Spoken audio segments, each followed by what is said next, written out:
పా ఏంట్రా ఇది ఎడారిలో ఉన్నట్టుంది.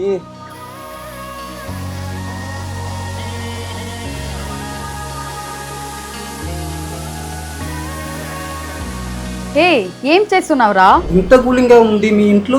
అదా, మేము రీసెంట్ గా సత్యాలో Lloyd 1.5 ton 5 star inverter AC తీసుకున్నాం. ఈ ఏసీలో మెయిన్ స్పెషాలిటీ ఏంటి అంటే 5050 watts powerful cooling capacity. So room ఎంత పెద్దగా ఉన్నా ఫాస్ట్ గా కూల్ అవుతుంది. ఇందులో 5-in-1 కన్వర్టబుల్ మోడ్ ఉంది. సో మీ room size, heat level, usage బట్టి కూలింగ్ కెపాసిటీని మీరే అడ్జస్ట్ చేసుకోవచ్చు. దాని వల్ల కరెంట్ బిల్ కూడా సేవ్ అవుతుంది. అలాగే ఇందులో డియో రోటరీ కంప్రెసర్ ఉండడం వల్ల సౌండ్ అండ్ వైబ్రేషన్ చాలా తక్కువ. సో నైట్ లో కూడా డిస్టర్బెన్స్ లేకుండా పీస్ఫుల్ గా నిద్రపోవచ్చు. Smart 4-way swing and long air throw వల్ల రూమ్ మొత్తం ఈక్వల్ గా కూల్ అవుతుంది. యాంటీవైరల్ అండ్ క్లీనింగ్ ఫిల్టర్స్ వల్ల క్లీన్ ఎయిర్ వస్తుంది. 100% కాపర్ బిల్డ్ కాబట్టి ఏసీ లైఫ్ ఎక్కువ. స్మార్ట్ డయాగ్నోసిస్ తో ఈజీ మెయింటెనెన్స్, ఇంకా 10 years వరకు కంప్రెసర్ వారంటీ ఇస్తున్నారు. సో రిపేర్ టెన్షన్ కూడా అక్కర్లేదు. మీ దగ్గరలో ఉన్న మన సత్యాకి వెళ్లి లాయిడ్ ఏసీని ఇప్పుడే తీసుకోండి. ఈ సమ్మర్ మొత్తం చిల్ అవ్వండి.